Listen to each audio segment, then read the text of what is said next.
안녕하세요. 전 서울 근교에 살고 있는 30대 여성입니다. 평소 열차를 애청하는 애청자인데요. 사연을 듣다 보니 진짜 다양한 사연들이 많더라고요. 각양각색의 사연들을 듣고 있는데 제 사연도 열차에서 소개되는 사연 못지않아 하소연도 할 겸 쓰게 되었어요. 조금 긴 이야기가 될 수 있겠지만 한번 들어봐 주실래요? 저와 남편은 대학교 때 처음 만났어요. 같이 아르바이트를 하다가 눈이 맞은 케이스인데 사귀다 보니 남편이 군대를 가게 됐고 어쩌다 보니 꽃신을 신게 되었어요. 꼭 기다려야지 했던 것은 아니었는데 기다리다 보니 전역을 하더라고요. 그렇게 얼떨결에 꽃신까지 신게 된 저는 정신 차려보니 식장이더라고요. 그렇게 전 28살에 남편과 결혼을 하게 되었어요. 양쪽 집 다 고만고만했고 결혼에 보탬을 주실 만한 여유는 없었기에 저희는 다가구 주택의 월세부터 시작했어요. 안 힘들었다면 거짓말이죠. 힘들었어요. 그 월세방 벗어나 보고자 남편과 저 참 열심히 살았어요. 하지만 5년이 지나도 사정은 크게 나아지진 않더라고요. 그래도 한 단계는 올라가 전세를 얻어 살게 되었죠. 이제 집 살 일만 남았다면서 저흰 서로를 보듬어주며 지냈어요. 이렇게 열심히 살다 보면 언젠가는 우리도 빚볼 날이 오겠지 했어요. 사정이 어렵다 보니 아기 생각은 없었고 다행스럽게도 시댁에서도 크게 압박을 주진 않았어요. 남편은 3남매였는데 편의상 둘째 동생은 서방님, 셋째 동생을 도련님이라 할게요. 꽤 평화롭던 생활에 문제가 생기기 시작한 것은 서방님이 결혼을 하면서였어요. 동서는 꽤 이름 있는 회사에 다니고 있었는데 회사뿐 아니라 친정도 잘 살아서 저와는 하나부터 10까지 비교가 되기 시작했어요. 처음엔 가볍게 시작한 비교가 점차 편애와 차별로 이어지더군요. 대놓고 동서와 저를 차별하기 시작하는데 정말 속상하기도 하고 비참한 마음마저 들었어요. 다들 아시죠? 친정도 부유하고 돈도 잘 버는 며느리 떠받들고 사시는 시어머니. 그런 시어머니만 믿고 절 종처럼 함께 부려먹는 시어머니보다 더 얄미운 동서. 두 사람은 집안일이 쌓였으면 저부터 찾기 바빴어요. 저에게 모든 일을 하게 만들었고 그렇게 시댁종으로 전락해버렸어요. 저도 집에서 있는 사람 아니고 엄연히 회사 다니는 직장인인데 동서보다 좋지 않은 회사에 다닌다는 이유로 집안의 각종 행사는 제 차지가 되더군요. 그날은 동서가 시집 오고 처음으로 모시게 된 아버님의 제사였어요. 다른 건 이 변명 저 변명을 대며 저에게 다 맡겼어도 다른 것도 아니고 아버님 제사인데 이번만큼은 어머님도 제대로 시키시고 동서도 제대로 제 몫은 하겠지 하고 생각했어요. 이번만큼은 혼자 죽어라 일하지 않아도 되겠다고 하며 반차를 쓰고 어머님이 사오라고 했던 재료들을 사서 시댁으로 향했어요. 어머님, 저 왔어요. 사오라고 하신 거 다 사왔는데 이거 어떻게 할까요? 어떻게 하긴? 바로 손질하거라. 네? 바로요? 동서도 아직인 것 같은데 좀 쉬다가 동서 오면 시작하면 안 될까요? 기다리지 말고 그냥 해. 둘째네는 오늘 늦는다고 했어. 지방 어디 출장 가 있는데 일 끝내는 대로 올라온다고 하더구나. 어휴, 저녁 먹기 전까지는 와야 할 텐데 얼마나 힘들 거야. 정말 어이가 없더라고요. 있잖아요, 여러분. 저는 아버님 첫 제사 때 어머님 강요로 회사 연차까지 쓰고 아침부터 시댁에 와서 하루 종일 일만 했었어요. 그것도 처음부터 혼자 할 버릇해야 손에 익는다며 저 혼자 다 했었다고요. 저한텐 그렇게 모질게 하셔놓고 동서에겐 그렇게 관대할 수가 없더군요. 동서 걱정에 시갯바늘만 바라보시는 어머님을 보고 있자니 그나마 피어오르던 전이가 상실하는 기분이 들었어요. 전 그저 입을 꾹 다물고 제사 음식을 준비했죠. 첫째야, 대충 다 했으면 나머진 저녁 먹고 하자꾸나. 다들 올 시간 됐으니 저녁부터 차리렴. 이런 날은 한 끼 정도는 시켜 드셔도 될 텐데 전쟁터와 다름없는 주방을 보고서도 느끼는 점이 없으신지 굳이 또 저녁을 차리라고 하시더라고요. 지금까진 힘들긴 했어도 이런 기분까진 들지 않았는데 이제 동서도 있는데 혼자 이러고 있으려니 더 짜증이 솟구쳤어요. 좋게 생각해보려 해도 자꾸만 끓어오르는 분노로 칼질이 거칠어지던 그때 남편과 도련님이 차례로 시댁에 들어오고 있었어요. 남편은 주방에서 고군분투하는 저를 쓱 보고선 수고했단 인사는커녕 눈인사도 하지 않고 방으로 들어가더군요. 그 얄미운 뒤통수를 보고 있는데 욕이 절로 입가에 머물더라고요. 평소에 그렇게 눈치 빠른 사람이 이럴 땐 왜 눈치라곤 없는 사람처럼 구는 건지. 남편의 행동에 한숨이 절로 나오는 그때 도련님이 옷을 갈아입고 옆에 왔더군요. 형수님, 저 뭐 할까요? 에이, 도련님, 또 그러신다. 괜찮아요. 다 했는걸요, 뭐. 형수님이야말로 또 그러신다. 매번 할 일이 이렇게나 많은데 뭘 매번 괜찮대요. 일단 설거지 나온 것부터 할게요. 형수님은 음식을 맡아주세요. 전 아무리 해도 안 늘더라고요. 그러면서 말릴 새도 없이 설거지를 시작했고 그 모습을 본 어머님이 노발대발하시며 주방으로 오셨어요. 아들, 너 뭐해? 당장 나오지 못해? 보면 몰라. 설거지 하잖아. 금방 하니까 도와줄 거 아니면 나가주세요, 어머니. 네가 왜 설거지를 해? 여기 여자가 둘이나 있는데. 여자가 둘이나 있으면 뭐해? 엄마는 아무것도 안 하고 매번 형수님만 주방 붙박이잖아.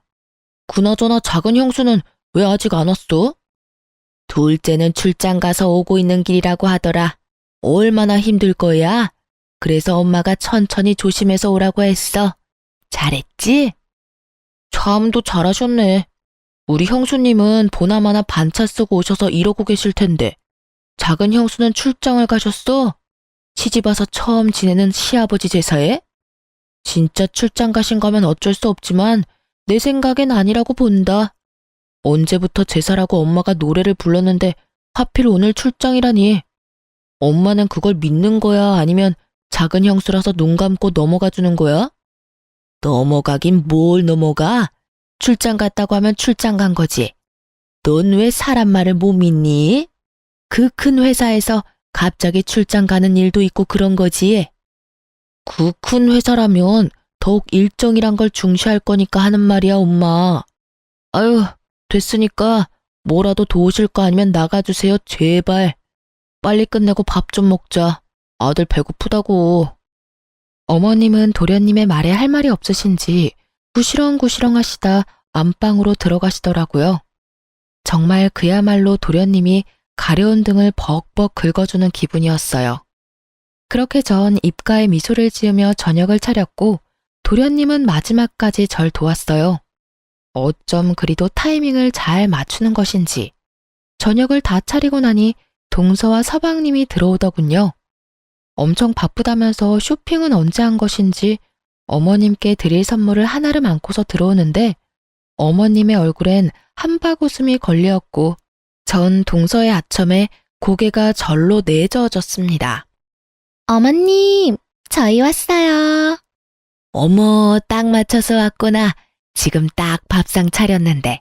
얼른 손 씻고 와서 밥 먹으렴. 시장하지? 조금요. 아, 어머님, 이거 받으세요. 이거 어머님 선물이에요. 어머나, 이게 다 뭐니? 그냥 와도 되는데 매번 이렇게 뭘 가지고 와? 에이, 어머님. 그래도 시댁 오는데 어떻게 빈손으로 와요?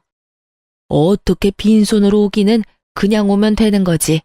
매번 빈손으로 오는 애도 있는데 뭘. 역시나 어머님의 입에선 동서를 향한 칭찬과 함께 저를 향한 비아냥도 나오더군요. 저는 귀가 없는 사람처럼 두 사람의 대화를 무시한 채 식탁에 앉았고 저의 양쪽엔 남편과 도련님이 앉았어요. 두 사람만의 세상에서 나온 어머님과 동서도 주방으로 들어왔고 정말 말 그대로 잘 차려진 밥상에 앉은 동서는 왜인지 젓가락이 허공에 떠돌고 있더군요. 새아가, 왜 그러니? 입맛에 맞는 게 없어? 네? 그게 점심때 과하게 먹었더니 좀 가벼운 게 먹고 싶어서요. 혹시 샐러드 같은 건 없을까요? 샐러드? 아유, 없으면 만들면 되지. 첫째야, 얼른 샐러드 좀 해서 오거라. 제사 지내는 날 샐러드를 찾는 게 제정신 박힌 사람이 할 수 있는 짓인가요? 아니, 찾을 수도 있다고 쳐도 샐러드가 무슨 나와라 뚝딱 하면 나오는 것도 아니고 재료도 소스도 없는데 어떻게 뚝딱 만들어내나요? 거기에다 왜 제가 동서가 먹고 싶은 샐러드까지 만들어 와야 하는 건지 도저히 이대로는 안 되겠다는 생각을 한마디 하려는 찰나 저보다 더 기가 찬다는 듯 도련님이 나서 입을 뗐습니다. 아니, 내가 웬만하면 참으려고 했는데 이게 무슨 경우예요? 작은 형수는 손이 없어요? 아님 예의가 없는 건가? 자신에게 향하는 노골적인 비난의 화살에 동서는 버럭버럭하며 대항하더군요. 도련님, 말씀이 너무 심하신 거 아니에요? 그리고 전 그저 샐러드는 없냐고 물었을 뿐이에요. 그게 경우 예의까지 찾을 일인가요? 정말 몰라서 물으세요? 생각 같아선 와, 진짜 개어이가 없다는 말이 나오려다 그것도 많이 순화해서 한 말인데. 뭐라고요? 내가 작은 형수 뻔뻔하신 건 진작 알고 있었지만 이 정도일지는 몰랐네요. 아버지 제사인 거 뻔히 알면서 출장 일정 잡은 것도 어이가 없는데 큰 형수가 기껏 차린 밥상에서 샐러드나 찾고 있는 꼴을 보자니 작은 형수 인격이 딱 보이네요. 이런 걸 보고 이런 말을 한다죠? 얼굴에 철판 잘 깔려있다. 뭐 이런. 도련님, 동서의 언성이 높아지자 어머님이 큰 싸움 나겠다 싶었는지 급하게 제지하고 나서더군요. 그만들 하렴. 첫째 넌 왜 샐러드를 준비 안 해서 왜 이 분란을 만드니? 샐러드 같은 건 네가 센스 있게 진작 준비했어야지. 넌 맏며느리라는 애가 그렇게 센스가 없어? 정말 어이가 없더군요. 이때껏 단 한 번도 샐러드 드시는 꼴을 본 적이 없는데 제가 어떤 센스를 발휘했어야 샐러드를 준비할 수가 있었을까요? 이번에야말로 제가 한마디를 해야 하는 상황 같더군요. 어머님, 제가 시집 온 지 5년이 지났어요. 그동안에 단 한 번도 샐러드를 찾으신 적이 없는데 제가 무슨 수로 샐러드를 준비하겠어요? 그러지 않아요? 그리고 동서, 샐러드가 먹고 싶으면 동서가 직접 사서 와. 없는 거 뻔히 알면서 찾지 말고. 동서 때문에 기껏 고생은 고생대로 하고 욕은 욕대로 먹고 이게 뭐야? 예, 너 지금 나 들으라고 하는 말이니? 내가 언제 너한테 욕을 했다고 그러니? 아, 그렇죠? 욕 빼곤 다 하셨는데. 전 꼭 욕 한 바가지는 먹은 기분이라 저도 모르게 말이 그렇게 나왔네요. 너 정말 웃기는 애구나. 내가 너한테 뭘 어떻게 했다고 이렇게 기분 나쁜 티를 팍팍 내고 있니? 물으시니까 말씀드려 볼게요. 어머님, 저 시집와서 아버님 첫 제사 때 일 바빠서 연차 못 낸다고 하니까 뭐라고 하셨는지 기억은 나세요? 그딴 식으로 할 거면 회사 때려치우라고 하시면서 화내셨죠? 어머님 그러시는 바람에 저 승진이 달린 프로젝트까지 포기하면서 연차 내고 와서 제사 음식 만들었어요. 그것도 저 혼자서 다요. 그런데 동서한테 어떻게 하셨어요? 저한테 하셨던 거랑은 달라도 너무 다르시잖아요. 그리고 동서도 그래. 나 동서가 이름도 없는 작은 회사 다닌다고 해도 회사 일 바쁘다면 굳이 나처럼 무리하면서까지 오라고 할 생각 추호도 없어. 어차피 혼자 하던 일이니까. 그런데 있잖아. 최소한 사람이 염치라는 건 있어야지. 이 시간에 와서 차려준 밥상에 숟가락만 얹는 처지에 있을 리 없는 샐러드나 찾는 건 동서도 좀 아니라고 생각하지 않아? 제 말에 어머님은 할 말이 없으신지 어버버 하고 계셨고 동서는 얼굴을 붉히며 고개를 숙이더군요. 숙임의 의미가 반성보단 분노에 가까웠지만 그 콧대 높던 동서의 정수리를 보고 있자니 좀 통쾌하긴 했어요. 분위기가 이러하자 서방님은 화제를 돌리더군요. 아유, 형수님, 제가 대신 사과드릴게요. 죄송해요. 기분 푸세요. 아참 형, 이사할 수도 있다며? 어떻게 하기로 했어? 결정은 했어? 아직 고민 중이야. 대출을 끼자니 이자 부담이 너무 클 것 같고, 그렇다고 계속 살던 집에 살자니 그것도 아닌 것 같고, 저울바닥에 집은 이렇게나 많은데 왜 내 집은 없는 건지, 아휴. 그 당시 저흰 이사를 해야 하나 말아야 하나, 무리를 해서라도 집을 사야 하나 말아야 하나 고민하던 중이었는데, 서방님이 하필 집 이야기로 화제를 돌렸고, 듣고 있던 동서가 그만 말실수하고 말았어요. 저희 부부는 굳이 알아서 좋을 것 없는 사실을 알게 된 것이었죠. 그래도 집 사서 이사하시는 게 좋지 않을까요? 저희 집값 또 올랐어요. 당장은 이자 부담이 되더라도 일단 사시는 게 더 이득일 것 같은데. 매번 이사하는 비용도 장난 아니잖아요. 그렇지 않아요, 형님? 그렇게 생각하면 그렇긴 한데, 그래도 대출 금액이 워낙 크니 고민스럽긴 해. 그나저나 집값 또 올랐어? 저번에도 올랐다고 하더니. 좋겠다. 그 집 결혼할 때 산 집이지?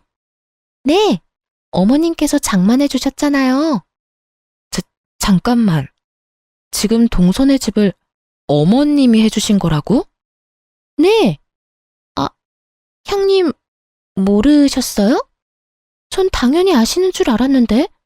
어머, 저 실수한 걸까요? 그런 기분 아세요? 뒤통수를 크게 한 대 맞은 기분. 앞서 말씀드렸다시피 저흰 월세집에서 시작했습니다. 월세집에서 시작했다고 해서 큰 불만은 없었어요. 양쪽 집 다 도와줄 여력이 되지 않았으니 어쩔 수 없다고 생각했으니까요.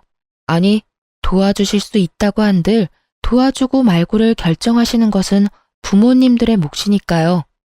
그런데요, 여러분, 저 지난 5년 동안 그야말로 시댁일이라면 도맡아서 다 해왔어요. 동서가 시집 오고 난 뒤에도 마찬가지이고요. 그놈의 빌어먹을 맏며느리 타령을 하시며 종처럼 부려먹으셨으면서 저희가 집 때문에 돈 때문에 고민할 때는 말 한마디 없으셨던 분이 어머님이세요. 그랬던 어머님께서 동선에 집을 사주셨다니 섭섭할 만도 하다고 생각하지 않으신가요? 남편 역시 저와 생각이 같은지 섭섭한 기색을 감추지 못하고 있더라고요.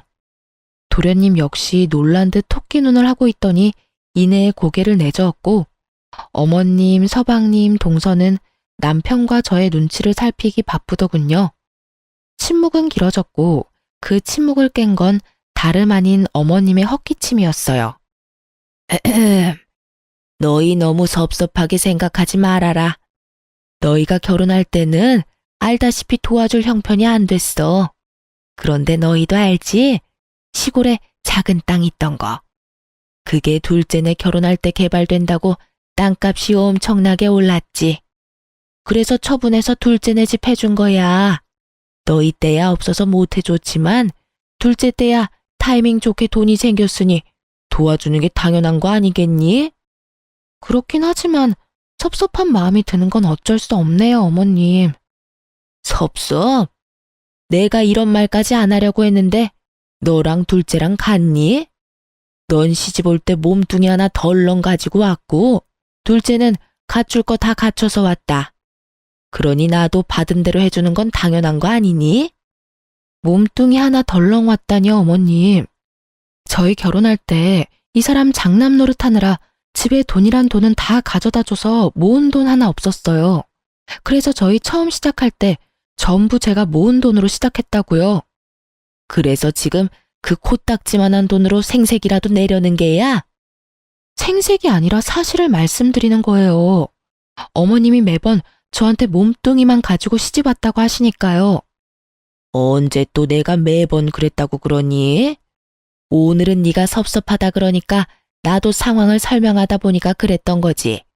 아니, 그리고 내가 내 돈으로 내가 썼다는데 그걸 너한테 일일이 설명해야 하니?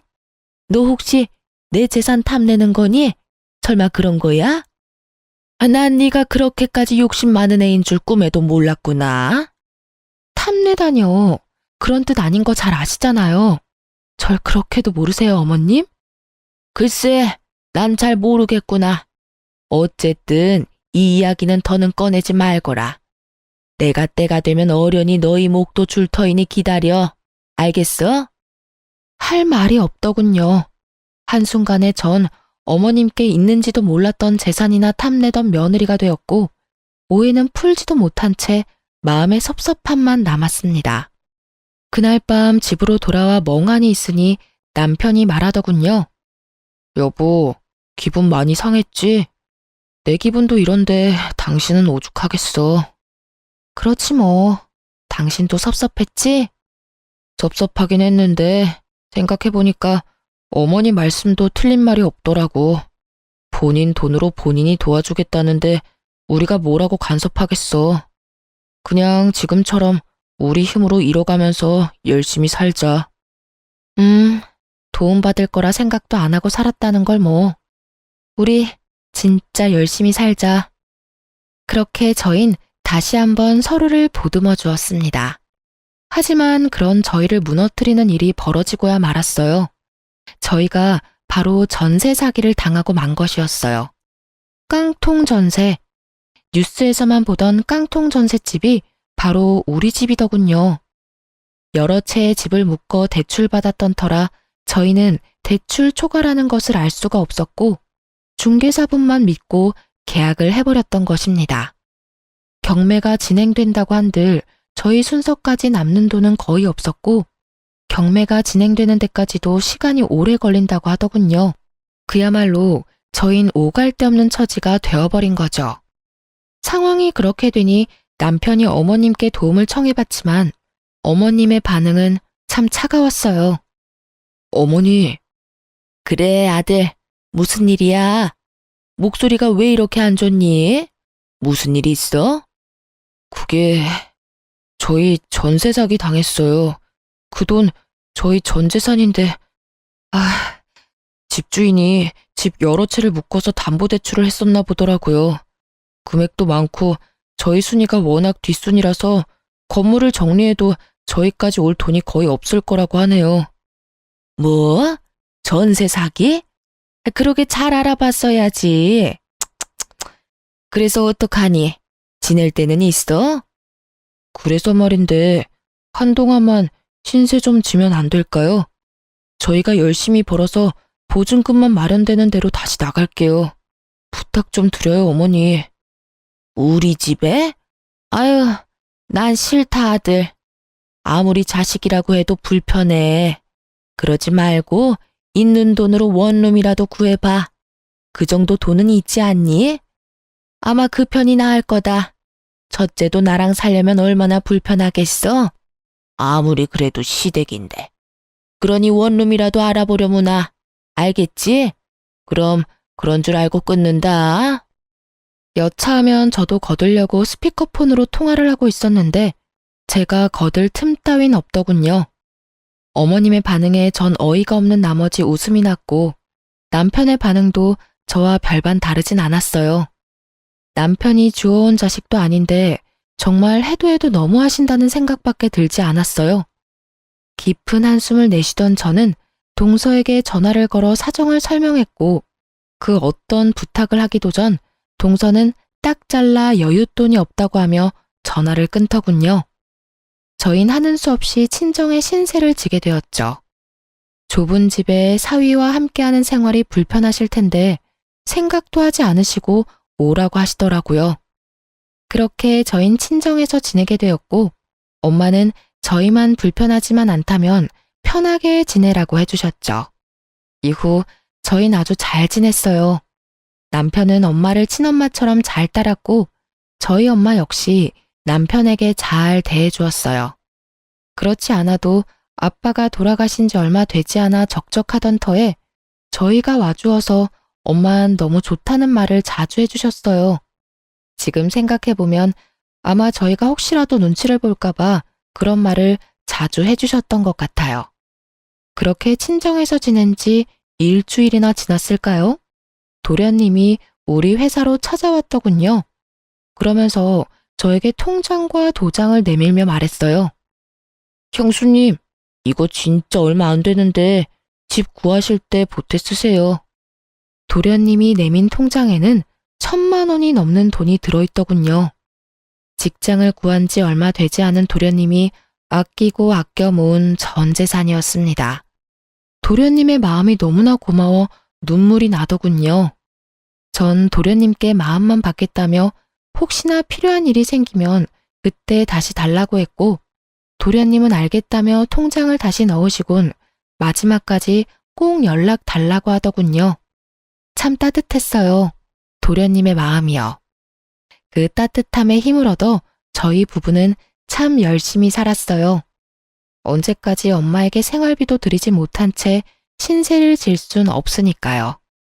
친정에서 신세를 지는 동안 저흰 얼마 되진 않지만 전세금을 넘겨받았어요. 다행히 확정일자와 전입신고는 되어 있어 경매 절차로 큰 피해는 겨우 막았거든요. 그 돈의 절반은 엄마에게 드렸어요. 그간 드리지 못한 생활비였죠. 하지만 엄마는 한사코 거부하시며 생활에 보태 쓰라고 하시더군요. 엄마에겐 죄송했지만 그 돈은 넣어두기로 했습니다. 훗날 우리가 잘 된다면 엄마에게 더 잘해드리자고 남편과 다짐 또 다짐하면서요. 그렇게 시간은 흘렀고 마음만큼이나 추웠던 겨울이 지나고 날이 무더워지던 어느 날이었어요. 초저녁 집에 모여 식사를 하고 있는데 엄마에게 전화가 오더군요. 전화를 받는 엄마의 얼굴은 어두웠고요. 엄마, 무슨 전화길래 얼굴이 그렇게 어두워? 아, 그게 엄마야. 그러니까 네 외할머니. 어? 외할머니? 나 외할머니 돌아가신 거 아니었어? 그게 살아계셔. 할아버지가 돌아가셨다네. 어? 할아버지도 살아계셨어? 이게 다 무슨 말이야. 나한텐 나 태어나기도 전에 돌아가셨다고 했잖아. 전 혼란스러웠고 엄마 역시 저와 비슷한 표정으로 이야기를 들려주셨어요. 그게 엄마랑 아빠랑 연애할 때 네 할아버지 할머니가 반대를 심하게 하셨어.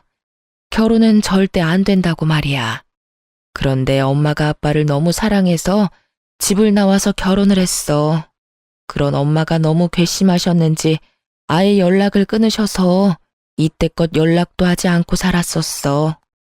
요 며칠 꿈자리가 좋지 않더니 혹시나 했더니 할머니 말씀이 할아버지가 돌아가셨다고 하구나. 나이도 있으셨고 지병 때문에 돌아가셨대. 그런데 돌아가시면서 엄마하고 왕래하고 지내라는 유언이랑 엄마 앞으로 유산을 조금 남기셨다네. 그렇습니다. 알고 보니 엄마는 부유한 집안의 고명딸이었던 것이었어요. 찢어지게 가난하던 아빠를 만나 첫눈에 사랑에 빠진 엄마는 자신에게 주어졌던 모든 것을 포기하고 아빠를 선택했고 그 선택에 지금까지 후회가 없었다고 하시더군요. 그날 엄마와 전 생전 처음 외할머니 댁에 갔고 그곳에서 엄마와 똑같이 생긴 할머니와 삼촌 세 분을 만났어요. 막내딸에게 물려준 유산은 생각보다 너무나도 큰 액수였고 엄마의 오빠들은 그것은 당연한 엄마의 몫이라며 흔쾌히 유산 상속을 승낙했다고 합니다. 그렇게 엄마는 수십 년 만에 가족을 찾았고 덩달아 남편과 저의 처지도 한순간에 달라졌어요. 그야말로 돈 걱정이 사라져버렸습니다. 엄마는 자신의 명의로 저희에게 당장 살 집을 마련해 주셨어요. 이런 저희의 소식은 남편을 통해 시댁에도 전해졌고 그날부터 시댁 식구들이 저를 대하는 태도가 180도 달라지더군요. 어머님의 말투가 전과는 다르게 상냥해지셨고 동서 또한 집안 행사 때 연차까지 쓰고 와서 시댁 일을 함께 했어요. 든든한 뒷배가 생기니 시댁 생활도 할만하더라고요. 다들 이렇게 스스로 나서서 일을 분담해 주니까요. 하지만 그 할만한 시댁살이도 그리 길지 않았어요. 다들 저에게 잘 대해준 이유가 있었으니까요. 그 인간 같지도 않은 것들이 속내를 드러내기 시작한 건 가을이 지날 무렵이었어요. 주말에 다 함께 모인 식사 자리에서 슬슬 말을 꺼내기 시작하더군요. 처음 입을 연 건 다름 아닌 어머님이었습니다. 저에게 말을 꺼냈다간 단칼에 거절당할 것을 알았는지 남편에게 말을 붙이더군요. 저기 동훈아, 부탁이 있는데 말이다. 네, 어머니, 말씀해 보세요. 무슨 일 있으세요?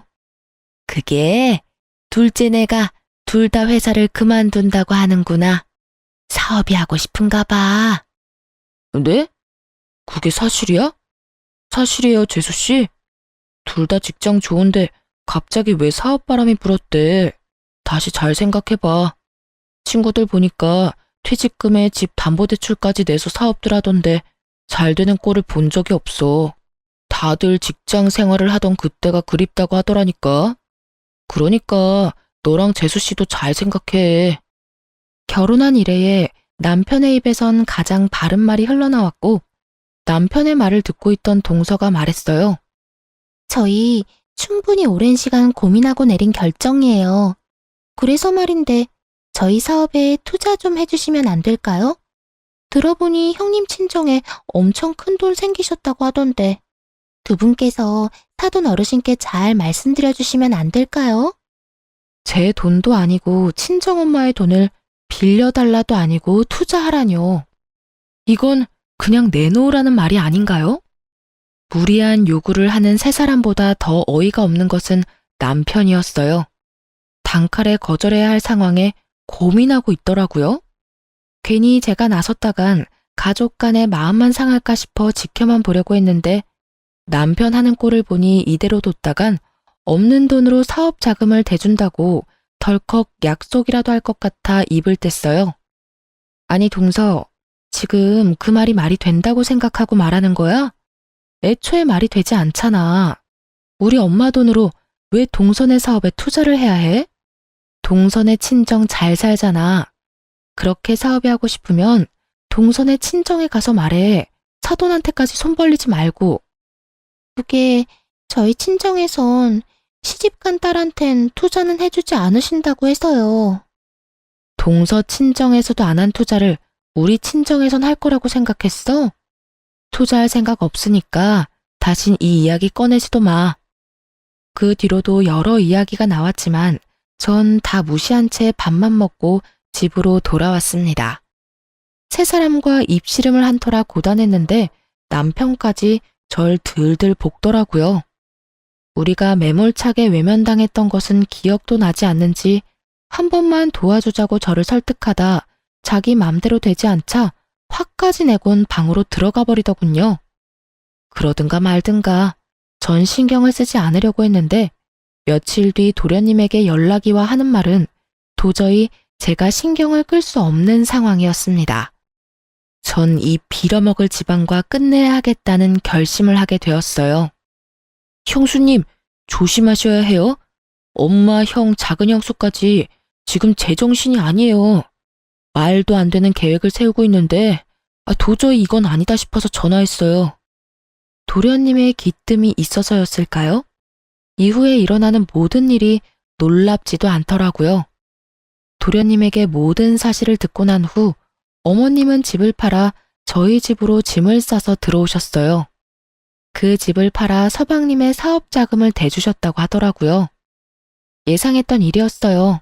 뭐 예상보다 빠르게 움직이시긴 했지만요. 남편과 어머님은 합심해 저를 압박하기 시작했고 전 아무것도 모르는 척 그 장단에 맞춰주었죠. 저의 연기에 어머님은 콧방귀가 절로 나오는 말을 하더군요. 그래서 제가 뭘 어떻게 해드리면 되는데요. 저 요즘 두 사람 때문에 너무 힘들어요. 저 좀 그만 괴롭히고 원하시는 걸 말씀해 보세요, 어머님. 아가, 그게 나 신축 아파트에서 살아보는 게 소원이야, 신축. 나 아파트 좀 장만해주면 안 되겠니? 아파트요? 그것도 신축이요? 일단 생각 좀 해볼 테니 적당한 매물이 있나 한번 알아보세요. 그날부터 어머님은 신나서 집을 알아보러 다니시더군요. 얼마나 부지런하게 다니시는지 그 덕분에 제 이혼과 복수는 수월하게 착착 진행되었죠. 디데이가 얼마 남지 않은 날, 한껏 상기된 얼굴로 어머님이 집으로 돌아오시더군요. 어머님의 손엔 10억이 넘는 아파트 계약서가 들려 있었어요. 어머님, 이게 뭐예요? 매매 계약서? 10억이 넘는데요. 뭐긴 뭐야. 네가 사준다고 했던 신축 아파트 계약서지. 오늘 계약했어. 마침 이 근처에 마음에 딱 드는 집이 있지 뭐니? 중개사 말이 그런 매물은 빨리 계약해야 한다고 해서 그냥 계약해버렸어. 잔금은 2달 뒤에 주면 되니까 천천히 준비해 주렴. 알겠지? 어머님은 알아서 무덤을 파고 계셨고 전 다음 타자를 기다렸어요. 도련님에게 전해 들은 바론 여기서 끝이 아니었으니까요.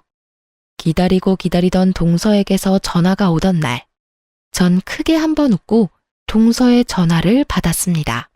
여보세요? 동서, 무슨 일이야? 형님, 소식 들었어요. 어머님 집 해주시기로 하셨다면서요? 역시 우리 형님 통도 크셔. 그래서 말인데요. 저희도 좀 도와주시면 안 될까요? 어머님께서 투자해주셔서 시작하긴 했는데 생각보다 반응이 좋아서 좀 확장하려고 하거든요. 그만큼 좋은 아이템이에요. 그래? 그래서 언제까지 얼마나 필요한 건데? 2억이요. 어머님 집값에 비하면 아무것도 아니죠? 빠르면 빠를수록 좋으니까 마련되는 대로 보내주세요, 형님. 이쯤 되니 시댁 식구들은 절 돈 나오는 자판기쯤으로 알고 있는 것이 분명하더군요. 동서는 당연히 제가 도와줄 것이라고 생각했는지 저는 1원도 입금하지 않았는데 사업을 무리해서 키우기 시작하더라고요. 도대체 저의 복수를 얼마나 더 도와주려고 하는 것인지. 그쯤 되니 기특한 마음마저 들었어요. 드디어 결판의 날이 다가왔어요. 전 남편에게 어머님과 함께 계약한 집을 좀 둘러보고 밥이라도 먹고 오라며 집에서 내보냈어요. 마지막 만찬을 즐길 기회를 준 것이었죠. 두 사람은 아무런 의심도 하지 못한 채 집을 나섰고 전 예약해놨던 이삿짐 센터 직원들을 불러 짐을 싹 빼버렸습니다. 그래요. 전 엄마가 마련해준 집을 처분했고 그날은 그 집에서 그 뻔뻔한 인간들을 쫓아내고 제가 이혼을 통보하는 날이기도 했죠. 텅텅 빈 집에서 기다리고 있으니 입이 귀에 걸린 어머님과 남편이 들어오더군요. 두 사람은 저의 예상대로 텅 빈 집을 보고선 토끼 눈이 되었어요. 집이 왜 이래? 아, 가구 가전 다 바꾸려고? 아닌데. 우리 이사 들어올 때 전부 새로 산 거였잖아. 집이 왜 이렇긴 팔아서 그렇지. 이 집 팔았어.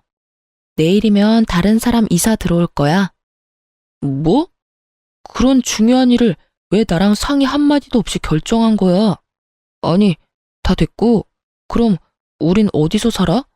이사 갈 집은 어딘데? 애초에 우리 엄마 집이니까 너랑 상의할 필요가 없었지. 여기서 나가면 너는 너대로 나는 나대로 살 거라서 이사 갈 집 따윈 없어. 아까부터 도대체 무슨 말을 하는 거야? 너는 너대로 나는 나대로 산다니. 나랑 이혼이라도 하겠다는 말이야? 나 당신이랑 이혼할 거야. 제가 이혼을 논하며 이혼 서류를 남편에게 건네자 남편은 충격이 큰지 입을 다물었고 어머님이 노발대발하며 따지고 드시더군요. 너 진짜 정신이 어떻게 된 거 아니니? 아까까진 아무 말도 없다가 갑자기 이혼은 무슨 이혼이야? 이혼은 무슨 이혼이긴요. 그냥 이혼이죠. 제가 웬만하면 어머님이나 어머님 아들이나 데리고 살아보려고 했는데 머릿속에 든 게 웬만하지 않더라고요. 그래서 어쩌겠어요? 이혼해야죠. 예, 너 아까부터 도대체 무슨 말을 하는 거야? 우리 머릿속에 뭐가 들었다고 그러는 거야? 답답해서 미치기 직전인 어머님과 아직도 혼이 나가 있는 남편을 위해 저는 대답 대신 도련님께 전해받은 녹음 파일을 틀었습니다. 두 사람을 기다리는 동안 심심해서 편집해 놓은 터라 엑기스만 남은 편집본이었죠. 시작은 어머님이었어요. 아유, 그런 걱정은 하지도 마라. 일단 밀고 들어가면 자기가 어쩌겠어? 그래도 내가 시어머니인데 쫓아내기야 하겠어? 그러니 내 걱정은 하지도 마. 일단 이 집 판돈 줄 테니 너흰 계획 중인 사업이나 진행하려무나. 그래도 어머님, 형님 내서 같이 사시려면 불편하지 않으시겠어요? 불편해도 뭐 어쩌겠어. 그리고 오래 살 것도 아닌데 뭐. 적당히 구슬려서 집 이야기 꺼낸 다음에 어영부영할 때 집 계약부터 해버리면 돼. 계약금 냈다는데 뭐 어쩌겠어. 한두 푼도 아니고 그 돈 날리기 싫어서라도 사주겠지 뭐. 너희 사업자금도 마찬가지다. 일단 일부터 버리면 이때껏 투자한 돈이 아까워서라도 첫째가 돈을 내놓을 것이야. 그렇겠죠? 하긴 이미 들어간 돈이 많아서 형님이 도와주실 것 같긴 해요. 어머님, 대단하세요. 어떻게 그런 생각을 다 하셨어요? 내가 아니고 네 아주버님 생각이야. 그래도 자기 마누라라고 어떻게 구워 삶으면 되는지 정확히 알더라니까. 어머, 정말요? 아주버님, 감사해요. 저희가 진짜 열심히 해서 꼭 보답할게요. 그런데 정말 이혼하시려고요? 형님 좀 답답한 구석이 있어서 그렇지 생활력도 강하고 부지런하잖아요. 거기에다가 이제 집도 잘 살게 됐고. 그러지 말고 다시 한번 생각해 보세요. 그래서 이혼하려고요. 같이 사는 여자가 생활력 강하고 부지런하면 그것만큼 피곤한 것도 또 없어요. 이제 돈도 있겠다. 좀 편하게 살아도 될 텐데 얼마나 아득바득 아끼는지 이해가 안 된다니까요. 이참에 어머님 집 한 채, 동생 사업자금 확실히 뜯어내고 저도 이것저것 일 만들어서 좀 뜯어내면 이혼하려고요. 이혼할 때 재산 분할도 하면 제 주머니도 두둑할 거고 그 돈으로 새 출발할 겁니다. 착각도 자유라고 하더니 어쩜 남편이라는 놈이 절 몰라도 그렇게나 모를 수가 있는지. 몇십 번을 들어도 웃긴 저와는 달리 두 사람의 얼굴은 잿빛으로 변해 누가 먼저라고 할 것도 없이 무릎을 꿇고 빌기 시작하더군요. 아니야 여보, 이거 다 오해야. 내가 당신이랑 설마 이혼하겠어? 그래 아가, 얘가 너를 얼마나 사랑하는데 미쳤다고 이혼하겠어? 그냥 분위기가 그러니까 그냥 그렇게 말만 했을 뿐이란다. 오해라고 하기엔 그간의 상황이 너무 녹은된 대화대로 흘러간 것 같지 않아? 난 있잖아. 당신 집안 호구짓이나 할 생각은 추호도 없고 당신한테 나눠줄 재산도 없으니까 꿈깨. 알겠어? 전 단호하게 대답했고 남편은 단호한 저의 태도에 태세를 바꿔 뻔뻔하게 나오더군요. 그럼 이 집이라도 나한테 내놔. 그러면 그까짓 이혼 깔끔하게 해줄 테니까. 이 집 안 주면 나 당신이랑 절대로 이혼 안 할 거야. 알겠어? 당신 머리는 붕어 대가리니? 내가 아까 분명 집 팔았다고 했을 텐데. 그럼 집 판 돈이라도 내놔. 집 판 돈이 왜 나한테 있겠어?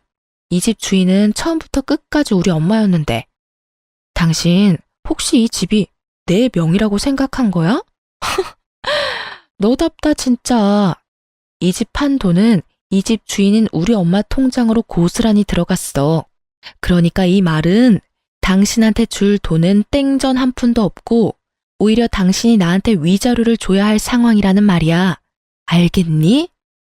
제 말에 남편은 망연자실하며 저를 바라보았고 저는 그런 남편에게 한마디 더 해주었습니다.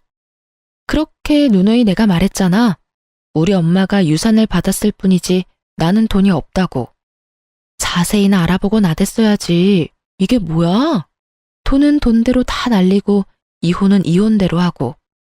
하여튼 이혼이나 해줘. 당신이 하기 싫다고 해도 하게 될 테니까 괜히 힘 빼지 말자 우리. 저의 쐐기 말에 상황을 되돌리긴 늦었다는 것을 감지한 두 사람은 곡소리를 내며 울기 시작했고 전 두 사람을 뒤로 한 채 엄마가 있는 할머니 댁으로 갔어요. 전 할머니 집에서 지내며 이혼 소송을 준비했어요. 예상했던 대로 남편은 이혼하지 않겠다고 버티기 시작했기에 다른 방법은 없었죠. 소송은 당연히 저의 손을 들어주었어요. 비싼 이혼 전문 변호사를 선임한 덕도 있겠지만 제가 가지고 있던 녹음 파일, 돈을 요구하는 문자 등등 증거가 워낙 많아서 손쉽게 이길 수 있었어요. 그 후 도련님께 연락이 와 전 시댁이 어떻게 되었는지 알 수 있었습니다. 형수님, 성공적인 이혼 축하드려요. 아, 이제 형수님이라고 부르면 안 될까요? 아니에요. 감사해요, 도련님. 다 도련님 덕분이에요. 그나저나 집안 분위기는 어때요? 어쩌긴요. 그야말로 풍비박산이죠. 엄마는 그 어림도 없던 아파트 계약금 다 날리고 오갈 데가 없어지니 작은 형네로 찾아갔었나 봐요.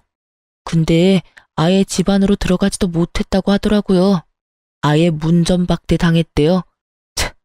참 대단하다 했어요. 집 팔아서 사업 자금까지 해줬는데 어떻게 문도 안 열어줄 수가 있는지. 내가 이럴 줄 알고 그렇게 말렸는데 내 말은 듣지도 않더니 뭐 자업자득이죠. 아주버님도 그렇고 동서도 그렇고 참 매몰차네요. 그러니까요. 엄마 그렇게 내쫓고 작은 형네 사업도 부도 직전이라고 하더라고요. 형수님 믿고 사업 확정하던 게 엎어지면서 그나마 지탱하던 사업도 다 무너졌다고 하던데. 거기도 자업자득 벌 받은 거죠 뭐. 그러게 좀 인간답게 살지. 그게 뭐예요 대체? 괜히 욕심내고 착한 사람 이용이나 하려고 하고 결국 이런 결말을 맞게 되잖아요. 아, 그리고 큰형 아직도 형수님 찾아다니는 것 같았어요. 한동안은 할머니 댁에서 지내시는 게 좋을 것 같아요. 마지막까지 도련님은 제 걱정이네요. 감사해요 여러모로. 그나저나 도련님은 어떻게 지내요? 식구들이 심한 말은 하지 않아요? 자기들끼리 지지고 볶고 한다고 저는 안중에도 없어요. 저도 큰 관심 없고요. 저요, 우리 식구라면 아주 지긋지긋해요. 그때 형수님 드렸던 통장 있죠? 그거 엄마 주고 그냥 외국으로 나가려고요. 아마 이르면 다음 달? 그쯤에 출국할 것 같아요. 해외 지사 신청했는데 운 좋게 제가 가게 됐거든요. 거기에서 저도 가족들은 있고 재출발할 계획입니다. 축하한다고 해야 할지 참 애매하네요. 그래도 축하해야겠죠? 그럼요. 마음껏 축하해 주세요. 저 진짜 진심으로 기쁘거든요. 축하해요, 도련님. 네, 형수님, 행복하세요. 도련님과의 통화를 마지막으로 전 그 지긋지긋한 집안과도 끝이 났습니다. 요즘 전 엄마와 함께 할머니 댁에서 잘 지내고 있어요. 엄마도 누군가의 딸이었다는 사실을 새삼 느끼고 있답니다. 은근슬쩍 어리광을 부리는 낯선 엄마와 징그럽게 어리광을 부리냐며 핀잔을 주시지만 다 받아주는 할머니를 지켜보는 재미가 아주 쏠쏠해요. 이혼을 준비하며 회사도 그만뒀고 요즘은 취업을 준비하며 휴식기를 보내고 있어요. 결혼 생활을 하며 치열하게 살았던 저에게 주는 작은 선물 같은 시간이네요. 간혹 도련님과는 통화를 하는데 외국 생활이 꽤 잘 맞는다고 하면서 본인은 잘 지내고 있으니 자기 걱정은 하지도 말라고 하더군요. 참 다행이다 싶었네요. 전 한동안은 할머니 댁에서 지낼 계획입니다. 왜 그런 말 있죠? 사연을 듣다 보면 많이 나오던 말인데 똥 차가고 벤츠 온다. 전 그야말로 똥 가족이 가고 벤츠 가족이 왔네요. 이 사연을 마지막으로 이젠 정말 그 지긋했던 인연들을 잊고 새 출발하려고 합니다. 부디 앞으로 펼쳐질 저의 새로운 인생을 응원해주세요. 그럼 저는 이만 물러가 보겠습니다. 저의 길고 긴 사연 들어주셔서 감사합니다.